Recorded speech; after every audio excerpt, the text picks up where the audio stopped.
90 రోజుల కోర్సు పూర్తి చేస్తే చాలు 100% ప్లేస్మెంట్ సపోర్ట్ తో సాఫ్ట్వేర్ జాబ్ మీ సొంతం. వెంటనే కోడ్ జ్ఞాన్ డెస్టినేషన్ ని సంప్రదించండి. నమస్కారం అలగరి రవీంద్రనాథ్ గారు. నమస్తే అండి సిరి గారు. తిరుమలలో మరోసారి ఘోరమైన అపచారం జరిగింది అని చెప్పొచ్చు. మనందరికీ కూడా తెలుసు, రీసెంట్ గానే 6 భక్తులు చనిపోవడం జరిగింది. అండ్ ఈ రోజు మనం చూస్తే కొంతమంది తమిళనాడు నుంచి వచ్చిన కొంతమంది భక్తులు కొండపైన మాంసాహారం తినుకుంటూ కనిపించడం జరిగింది. ఇలా రిపీటెడ్గా తిరుమలలో ఇలా జరగడానికి గల కారణాలు ఏంటి, అసలు ఎందుకు జరుగుతుంది, వీటికి సంబంధించిన పూర్తి వివరాలు ఏంటి సార్? నమో వెంకటేశ. ప్రధానంగా తిరుమల ప్రధాన క్షేత్రం, ప్రధాన దేవాలయానికి ఎదురుగా మాడవీధులు దాటిన తర్వాత ఉత్తర మాడవీధికి ఎదురుగా ఉన్నటువంటి రామ్ బగీచా విడిది గృహం, రామ్ బగీచా విడిది గృహానికి ఎదురుగుండానే అక్కడ మనకి బస్టాండ్ ఉంటుంది. ఆ బస్టాండ్కి రామ్ బగీచాకు ఉన్నటువంటి విడిది గృహానికి మధ్యగా ఉన్నటువంటి ఫుట్పాత్ పైన కొంతమంది వ్యక్తులు, ముఖ్యంగా తమిళనాడు నుంచి వచ్చేటువంటి కొంతమంది వ్యక్తులు ఒక 28 మందిగా గుర్తించారు. వీళ్ళందరూ కూడా కలిసి కోడిగుడ్ల యొక్క కర్రీ, అదేవిధంగా ఒక పులావ్, ఈ రెండు తీసుకొని వాళ్ళకి తింటూ ఆ 28 మంది కూడా ఒక గ్రూప్గా కూర్చొని తింటూ కనిపించారు కొంతమంది భక్తులకి. కొండపైన మాంసాహారం తినకూడదని నిషేధాలు ఉన్నప్పటికీ కూడా దీన్ని ఎలా సేవిస్తున్నారు అని చెప్పి అక్కడ ఉన్నటువంటి భక్తులు ఈ 28 మంది నుండి కొంతమందిని మాట్లాడడం జరిగింది. ఈ విషయం మాకు తెలీదు, మేము కింద నుంచి తీసుకొచ్చాం, ఇక్కడ మేము వండలేదు, కింద నుంచి పైకి తీసుకొచ్చాం అని చెప్పినప్పుడు దగ్గరగా ఉన్నటువంటి పోలీస్ సిబ్బందితో వాళ్ళు మాట్లాడి పోలీస్ సిబ్బందిని వాళ్ళని పట్టేయడం జరిగింది. ఇమీడియట్గా పోలీస్ సిబ్బంది రావడం, పోలీస్ సిబ్బంది విజిలెన్స్ డిపార్ట్మెంట్ వాళ్ళకి హ్యాండ్ ఓవర్ చేయడం, విజిలెన్స్ సిబ్బందిని ఆ 28 మందిని కూడా హ్యాండ్ ఓవర్ చేసుకొని వాళ్ళ యొక్క డీటెయిల్స్ ఎవరు. అయితే ఇక్కడ ఇంట్రెస్టింగ్ విషయం ఏంటంటే వాళ్ళ 28 మంది కూడా అన్య మతస్థులు అని కన్ఫర్మేషన్ జరిగింది. అంటే హిందువులు కాదు, వాళ్ళందరూ కూడా హిందువులు కాని వ్యక్తులు కొండపైన వాళ్ళకి ఏమి అవసరం, అది కూడా వాళ్ళ కిందన చేసుకున్నటువంటి ఎగ్గ కర్రీ తీసుకొని, ఒక పులావ్ తీసుకొని, ఒక విహారయాత్రలాగా ఒక మూకుమ్మడిగా అందరూ కలిసి కొండపైకి వచ్చి అక్కడ ఒక ఎంటర్టైన్మెంట్ లాగా అందరూ కూర్చొని మనం ఎంతో పవిత్రంగా భావిస్తున్నటువంటి తిరుమల కొండపైన అత్యంత హేమైన పద్ధతిలో పబ్లిక్ ప్లేస్లో అందరూ కూడా కూర్చొని మరి దర్శనం అయిందా, వాళ్ళకి దర్శనం కాలేదండి, ఇంకా విజిలెన్స్ డిపార్ట్మెంట్ వాళ్ళు మాట్లాడుతున్నారు కాబట్టి మనకి మిగిలిన వివరాలు తెలిసే అవసరం అయితే ఉంది. అయితే వీళ్ళందరూ కూడా పైకి వచ్చిన తర్వాత ఇక్కడ ఈ విషయం చేస్తున్నారు. గట్టిగా సిబ్బంది ప్రశ్నించేటప్పటికి మేమందరం తమిళనాడు ఉన్న ప్రాంతం నుంచి వచ్చామని చెప్తూ వాళ్ళు సగం తమిళం సగం తెలుగు మాట్లాడుతున్న వ్యక్తులుగా కనిపించారు. అయితే ఇక్కడ ఇంట్రెస్టింగ్ విషయం ఏంటంటే అలిపిరి గేట్ దగ్గర నుంచి భద్రత కంప్లీట్ కట్టుదిట్టంగా ఉంటుంది. అలిపిరి గేట్ ఎప్పుడైతే మనకి అక్కడ గరుత్మంతుల వారి యొక్క స్టాచ్యూ ఉంటుందో అక్కడ అలిపిరి గేట్ ఎంటర్ అయ్యేటప్పటికే ఈవెన్దో చాలా కట్టుదిట్టమైన భద్రతా ఏర్పాట్లు, విజిలెన్స్ డిపార్ట్మెంట్ చాలా పవర్ఫుల్గా పనిచేస్తున్నాం అని చెప్పి ప్రగల్భాలు పలుకుతున్నటువంటి టీటీడీ యొక్క యంత్రాంగం కావచ్చు, పోలీస్ సిబ్బంది కూడా కావచ్చు. అంటే కొండపైకి తిరుమల మనకి 7 కొండలు ఆ 7 కొండల యొక్క క్షేత్రం మనకి విహార స్థలం కాదు, అక్కడ ఎన్నో నియమాలు ఉన్నాయి.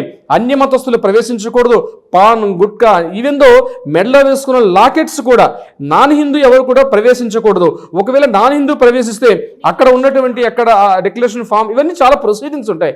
అటువంటిది ఎంత అంటే ఇక్కడ ఒక భద్రతా వైఫల్యం యొక్క డొల్లతనం బయటపడింది. అంటే ఎంత కట్టుదిట్టన భద్రతా ఏర్పాట్లు, పైకి వెళ్ళేటప్పుడు ఒక ఫ్యామిలీ వెళ్ళేటప్పుడు సుమారుగా అరగంట సేపు అక్కడ నిలిపి ఉంచి వాహనాలను తనిఖీ చేసుకుంటూ వెళ్తారు. అంటే ఇక్కడ ఈ కొండపైన 28 మంది, ఒకరు కాదు ఇద్దరు కాదు, ఒక సామూహికంగా 28 మంది ఒక అన్యమతస్తులు వచ్చి, అది కూడా అక్కడ భక్తులు ఐడెంటిఫై చేస్తే కానీ తెలిసింది. అంటే ఇది ఒక్కటి సంఘటనైనా, భక్తులు ఐడెంటిఫై చేయకపోతే ఇంకా ఇలాంటి వాళ్ళు ఇన్ని జరుగుతున్నాయి. అంటే మనం ఎంతో పవిత్రంగా భావిస్తుంటే ఆ పవిత్ర క్షేత్రం వినా వెంకటేశం ననాదో సదా వెంకటేశం స్మరామి అన్నట్టుగా, అంటే వెంకటాద్రి సంస్థానం బ్రహ్మాండే నాస్తికించిన వెంకటేశ సమోదేవో నా భూతో నా భవిష్యత్తు. అంటే ఆ వెంకటాద్రి కొండ అన్నది అది కొండ కాదు. అన్నమాచార్య యొక్క కీర్తనలు రాశారు, కట్టెదురా వైకుంఠం అనే కీర్తనలో అక్కడ ఉన్నటువంటి చెట్లు, అక్కడ ఉన్నటువంటి శిలలు, అక్కడ ఉన్నటువంటి రాళ్ళన్నీ కూడా వీళ్ళందరూ తాపసులు, వీళ్ళందరూ కూడా ఒక దేవర్షులు మునులు తపస్సు చేసుకుని అక్కడ ఉండే ప్రతి రాయి, ప్రతి రప్ప, ప్రతి చెట్టు, ప్రతి చేమ, ప్రతి గుబురు పొద కూడా మనం ఋషులుగా ఒక తాపసులుగా భావించి ప్రతి అణువును కూడా ఆ దైవత్వాన్ని మనం ఎంత పవిత్రంగా భావిస్తున్న ఆ క్షేత్రంలో ఇటువంటి ఇంత ఘోరమైన అపచారం, అంటే ఇన్ని వ్యవస్థలు. రీసెంట్గా ఒక సంక్రాంతికి ముందు వైకుంఠ ఏకాదశికి కార్యక్రమాన్ని పురస్కరించుకొని ఒక కిందన, అంటే తిరుపతి క్షేత్రంలో, ఇది తిరుమల క్షేత్రం జరిగింది, తిరుపతిలో దిగువ తిరుపతిలో ఇంత ఒక 6 సిబ్బంది చనిపోయి ఇప్పటికి కూడా ఇంకా మరవలేదు. మరవడానికి విషయం కాదు, ఇప్పటికి కూడా ఆ భద్రతా డొల్లతనం, ఆ భద్రతా వైఫల్యాలు ఇంకా మనం కనుమరుగకుంటే ఇదే సందర్భాల్లో ఇంతటి ఘోరమైన అపచారం కొండపైన కన్విన్స్ చేస్తుంటే టీటీడీ పాలనా యంత్రాంగాలు ఏంటి, చేస్తున్నాయి, అధికార యంత్రాంగాలు ఏం చేస్తున్నారు, జేఈఓలు, ఈఓసి వీళ్ళందరూ కూడా ఇక్కడ ఏమి చేస్తున్నారు, ఇదంతా కాకుండా విజిలెన్స్ డిపార్ట్మెంట్ ఏదైతే ఉందో విజిలెన్స్ డిపార్ట్మెంట్ కింద కట్టుదిట్టమైన భద్రతా చర్యలు కంటిన్యూగా 24/7 కూడా ఎంతో కట్టుదిట్టమైన భద్రతా ఏర్పాట్లు ఉన్నప్పటికీ కూడా వీళ్ళు ఎలా ప్రవేశించగలిగారు కొండపైకి అంటే ఈరోజు అన్యమతస్తులు వీళ్ళు ధైర్యంగా ఇది మా కొండ అని చెప్తూ రకరకాల అన్యమతస్తులు అక్కడికి వచ్చి వాళ్ళు మాట్లాడుకున్నా కూడా మనం చాలా సందర్భాల్లో చూడడం కూడా జరిగింది. ఇటువంటి సంఘటన జరగడం అనేది అత్యంత దురదృష్టకరం. ప్రతి హిందువు యొక్క మనోభావాలు తీవ్రంగా గాయపడ్డాయి. దీని మీద ప్రతి ఒక్కరు స్పందించాల్సిన ఆవశ్యకత అయితే ఉంది. అంటే ఈరోజు మీడియాలో వస్తేనే మనం గమనిస్తున్నాం. అట్లాంటిది కాకుండా ఈఓస్ కావచ్చు, జేఈఓస్ అదేవిధంగా అడిషనల్ ఈఓస్ వీళ్ళందరూ కూడా ఇమీడియట్గా బయటకు వచ్చి ప్రతిస్పందించి హిందువుల ప్రతి చోట ప్రతి క్షణం కూడా స్వామివారికి అపరాధం జరుగుతూ ఉంది. స్వామివారికి నిత్య కైంకర్యాలు కావచ్చు, దూపదీప నైవేద్యాలు కావచ్చు, ఆరోగ్యంపు సేవలు కావచ్చు, ఆర్జిత సేవల్లో కావచ్చు, ప్రతి సేవల్లో కూడా స్వామివారికి ప్రతి సందర్భంలో ప్రతి కైంకర్యంలో కూడా స్వామివారికి అక్కడ చాలా అపచారాలు జరుగుతున్నాయని చెప్పి మన జీయర్లో పెద్దలు ఎంతోమంది ఘోషిస్తున్నప్పుడు కూడా ఇప్పటికీ మేల్కొనకుండా కేవలం ఇక్కడ ఇన్కమ్ ఒక్కటి ఆదాయం వైకుంఠ ఏకాదశి ఇన్ని కోట్ల కలెక్షన్ రావాలి. ఈరోజు వైకుంఠ ఏకాదశి అయిపోయిన తర్వాత నెక్స్ట్ వచ్చే ఫెస్టివల్ ఏముంది, ఈ కార్యక్రమంలో ఇన్ని కోట్ల రూపాయల కలెక్షన్ రావాలి, ఇక్కడ ఏం చేయాలి ఆ ఒక కలెక్షన్ మీద ఒక బిజినెస్ సెంటర్ లాగా ఆలోచిస్తున్నారు తప్పించి ఇక్కడ నిజంగా భక్తులకు కావాల్సినటువంటి భద్రతా వైఫల్యాల్లో కొట్టొచ్చినట్టు కనిపిస్తున్నప్పుడు కూడా భక్తులకు కావాల్సిన కనీస సౌకర్యాలు కల్పిస్తున్నామా లేదా, తాగునీటి వసతి కల్పిస్తున్నామా లేదా, రోజు రోజుకి పెరుగుతున్న రద్దీని పురస్కరించుకొని అదనపు గదులు నిర్మించడం ఉందా లేదా, ఏ రకంగా చేస్తే బాగుంటుంది, ఈ యొక్క పబ్లిక్ ఏ రకంగా కంట్రోల్ చేస్తే బాగుంటుంది. ప్రతి ఒక్క సామాన్యుడు కూడా చెంగును ముడి వేసుకుంటాడు, మొక్కు కట్టుకుంటాడు. స్వామి నీ దగ్గరకు వస్తే నా కోరిక తీరితే నేను 7 కొండలు నడిచి వచ్చి నీ కొండని నేను చూస్తాను స్వామి అని చెప్పి కొంగును ముడి వేసుకుని ప్రతి రూపాయలను కూడా ఎంతో పవిత్రంగా చూసుకొని హుండీలో స్వామివారికి వేసినట్టు అనేక లక్షలాది కోట్లాది భక్తుల యొక్క మనోభావాల్లో ఈ రోజు టీటీడీ పాలనా యంత్రాంగం ఎంత డొల్లతనం కనిపించడం ఉంది. ఎవరు కూడా హర్షించడం ప్రసక్తి లేరు. ఈరోజు సామాన్య భక్తుడు ఈరోజు తిరుమల కొండకి చేస్తున్నటువంటి రోజు రోజుకి భక్తులు పెరుగుతున్న దృష్ట్యా భక్తుల్ని కొండకు రప్పించే ఆరాధన కావచ్చు, హిందూ ధర్మ ప్రచార పరిషత్ కావచ్చు, ఈ రోజు చేసే కార్యక్రమాలు పక్కన పెట్టి 28 మంది అండి, ఒకరు ఇద్దరు కాదు 28 మంది మూకుమ్మడిగా కొండపైకి వచ్చి అది కూడా ఎగ్గగరి తింటూ అక్కడ భక్తుల్ని అపచారం చేస్తూ హేళన చేస్తూ మన కళ్ళల్లోనే మనం వేలు పెట్టి పుడిచే స్థాయికి ఈరోజు పెరగడం అనేది ఎవ్వరు కూడా హర్షించే దారుణాతి దారుణం ఈ సంఘటన. ఇట్లాంటి పునరావృతం కాకుండా ఉండాలి. ఇంకా ఎన్ని జరుగుతున్నాయో తెలియట్లేదు. ఇప్పటికైనా నేను ఒకటే చెప్తానండి శ్రీ గారు, ఏదైతే ఈ యొక్క కబంధ హస్తాల్లో ఉన్నటువంటి ప్రభుత్వ కబంధ హస్తాల్లో ప్రభుత్వం యొక్క అజమాయిషీలో ఉన్నటువంటి ఈ దేవాలయాలను పూర్తిగా వీటిని ఆ కబంధ హస్తం నుంచి బయటకు వెలికితీసి మన ఇళ్లని మనమే బాగు చేసుకోగలుగుతాం, మన దేవాలయాల్ని మనమే బాగు చేసుకోగలుగుతాం.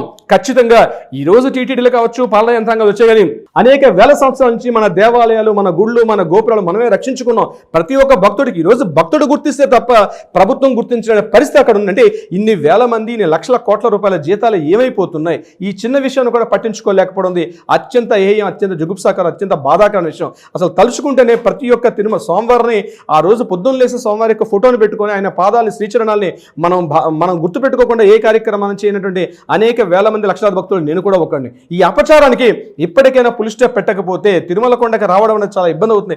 కలెక్షన్స్ అనే పక్కన పెట్టండి, కలెక్షన్స్ కోట్ల ఇన్కమ్ మీద దృష్టిని పక్కకు మరల్చి కేవలం భక్తుల యొక్క విన్నపాలు, భక్తులకు కనీస వసతులు, కనీస సౌకర్యాల మీద దృష్టి పెడితే తిరుమల పవిత్ర స్థలంగా మన ముందు తరాలకు కూడా మనం అందింపజేసి ఏదైతే మన పూర్వీకుల నుంచి, మన పూర్వాచారాల దగ్గర నుంచి ఏదైతే సంస్కృతి సంప్రదాయాలు రామానుజాచార్యుల వారు ఏదైతే సంప్రదాయాన్ని ఇక్కడ నెలకొల్పారో, స్వామివారికి 4 మాడవీధులు ఎటువంటి ఆ తిరువిధి ఉత్సవాలు ఏ రకంగా చేస్తారో ఆ ఉత్సవాలు ఆ రకంగా ఏదైతే మన ఆచార్యుల వారు ఏదైతే అక్కడ చేయడం జరిగిందో వాటిని కంటిన్యూటీ చేసి మన ముందు తరాలకు అందించాల్సిన బాధ్యత కూడా మన మీద ఉంది.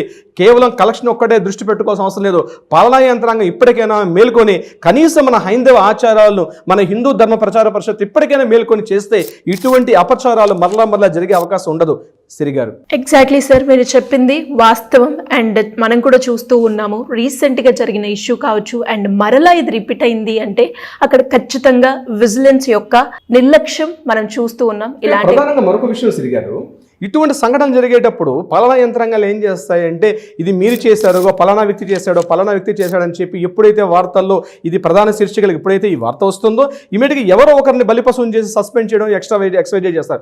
ఇది కాదు జరగాల్సింది. ఇక్కడ ఎవరో ఒకరు బలిపశువుని కాదు, ప్రతి ఒక్కరు మేము ఉన్నాం, మాది బాధ్యత అని ఎప్పుడైతే బాధ్యతను తీసుకునే రోజు వస్తుందో అప్పుడే మన తిరుమల క్షేత్రానికి పవిత్రంగా ప్రతి ఒక్కరూ కొండపైకి వెళ్ళి ఆ 7 కొండల వాడిని దర్శించుకొని మన యొక్క మొక్కులు 7 కొండల వాడు, మన యొక్క పాపాలను తొలగించే వ్యక్తి, మన యొక్క కష్టం దూరం చేసే వ్యక్తిగా ప్రతి ఒక్కరిని కూడా ప్రార్థించుకొని ఈ క్షేత్రాన్ని మన ముందు తరాలకి భావితరాలకు కూడా అందించే బాధ్యత కూడా మన మీద ఉంటుంది. సిరి గారు, ఖచ్చితంగా సార్, మళ్ళీ ఇలాంటివి రిపీట్ కాకుండా ఉండాలని మనం కూడా కోరుకుందాం. Thank you sir, thank you so much. Thank you so much Siri గారు.